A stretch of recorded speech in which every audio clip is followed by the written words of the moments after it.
Russia की एक लड़की भारत घूमने के लिए मुंबई आती है। जब वो मुंबई पहुंचती है तो उसे कोई बोलता है, जब तुम वापस जाओगी जाने से पहले एक बार वृंदावन जरूर जाना।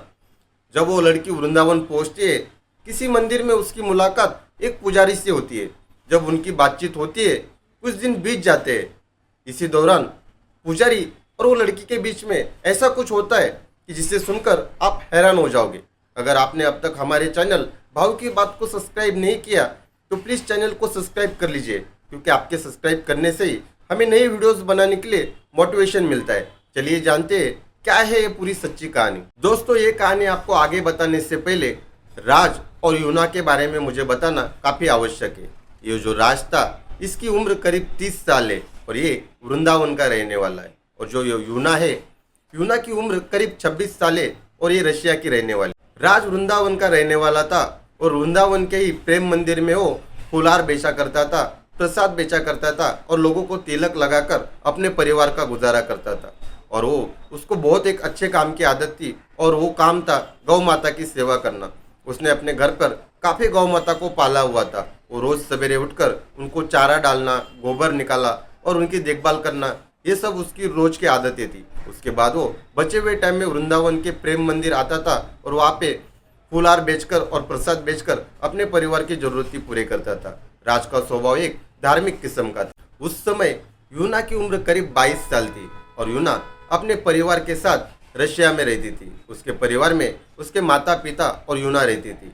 यूना का भी घर का माहौल काफ़ी धार्मिक था। वो भगवान श्री कृष्ण को काफ़ी मानते थे, इसलिए वो भी वहाँ पे गौ माता की सेवा करते थे। इसलिए उन्होंने वहाँ पे गौशाला भी खोली थी और वहाँ पे उनके लिए काफ़ी लोगों की मदद भी आती थी। ऐसे में 2 साल बीत जाते हैं और यूना की उम्र करीब 24 साल होती है। जब यूना की उम्र 24 साल होती है तो यूना भारत आने का फैसला करती है। और जब ये बात वो अपने माता पिता को बताती है तो ये बात सुनकर उसके माँ बाप काफ़ी खुश होते हैं और उन्हें लगता है कि अब यूना भारत जाएगी तो वहाँ पे उसे काफ़ी कुछ सीखने के लिए मिलेगा। इसलिए वो हंसी खुशी यूना को भारत आने की परमिशन दे देती है। इसके बाद यूना रशिया से फ्लाइट पकड़कर मुंबई उतर जाती है। जब यूना मुंबई पहुंचती है और 8 से 10 दिन मुंबई घूमती है। मुंबई के हर अलग अलग जगह पे जाती है, लेकिन यूना को मुंबई शहर बिल्कुल पसंद नहीं आता है। यहाँ की भीड़ भाड़, लोगों का व्यवहार उसे बिल्कुल पसंद नहीं आता। उसे मन की शांति चाहिए थी, इसलिए वो किसी धार्मिक स्थल के बारे में मोबाइल में रिसर्च कर रही थी और तभी उसको पता चलता है केदारनाथ का। जब वो केदारनाथ पहुंचती है और वहाँ का माहौल देखती है तो काफ़ी खुश हो जाती है। यहाँ पे सब भगवान की भक्ति करते हैं, सब एक दूसरे को मदद करते हैं। ये सब देखकर यूना काफ़ी खुश हो जाती है और वहाँ पे 1 महीने का समय वहाँ बिताती है। उसके बाद एक मंदिर का पुजारी उनको बोलते हैं कि आपको अगर मन की शांति चाहिए और आपके मन में जो भी प्रश्न चल रहे हो अगर उसके उत्तर चाहिए तो आप एक बार वृंदावन जरूर जाना। वृंदावन भगवान श्री कृष्ण का शहर। ये सुनकर वृंदा काफ़ी खुश हो जाती है, वो क्योंकि वो पहले से भगवान श्री कृष्ण को काफ़ी मानती है और वहाँ से वो वृंदावन पहुँच जाती है। जब यूना वृंदावन पहुँचती है और देखती है कि उसके जैसे काफ़ी सारे भारत के बाहर से आए हुए लोग भगवान श्री कृष्ण और गौ माता की सेवा करते, वो देखकर यूना काफ़ी प्रसन्न हो जाती है। यहाँ पर राज रोज अपने दिनचर्या के हिसाब से गौ माता की सेवा करके वृंदावन के प्रेम मंदिर आता था और वहाँ फूलहार बेचकर लोगों को तिलक लगाने का काम करता था।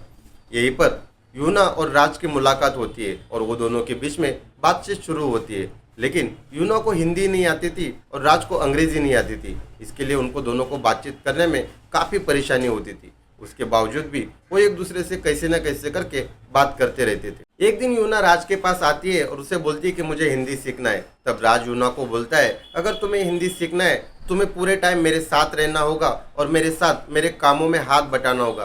तुम मेरे साथ रहोगी तो तुमको हिंदी सीखने में आसानी होगी। ये भी बात यूना राज की मान लेती है। ऐसे कुछ दिन बीत जाते हैं और एक दिन राज यूना को अपने घर पे लेके आता है। जब यूना राज के घर पहुंच जाती है और देखती है कि राज गौ माता की सेवा करता है और राज का स्वभाव यूना को काफ़ी पसंद आता है, उसके बाद यूना राज को पसंद करना चालू करती। अब तक यूना वृंदावन के धर्मशाला में रहा करती थी, लेकिन अब वो राज के घर पर आकर रहने लगी थी। दोनों सवेरे उठते थे, गौ माता की सेवा करते थे और बचे हुए टाइम में लोगों को प्रसाद, हार और तिलक लगाने का काम किया करते थे। इन दोनों का ऐसे ही 5-6 महीने का टाइम बीत जाता है और दोनों एक दूसरे को पसंद करने लगते हैं। ऐसे कुछ दिन बीत जाते हैं और राज यूना को पूछता है कि अब तुमको अपने देश नहीं जाना है क्या? तब यूना बोलती है कि अब यही मेरा देश है और मुझे यही वृंदावन में रह के ये गौ माता की सेवा करनी है। तब राज उसके सामने शादी का प्रस्ताव रखता है, तो बड़ी खुशी से यूना भी शादी का प्रस्ताव स्वीकार कर लेती है और दोनों शादी कर लेते हैं। यह थी सच्ची घटना राज और यूना की। इसी तरह की सच्ची घटनाओं के लिए अपने चैनल भाव की बात को सब्सक्राइब करें और बेल आइकन को दबाना ना भूलें। जय हिंद।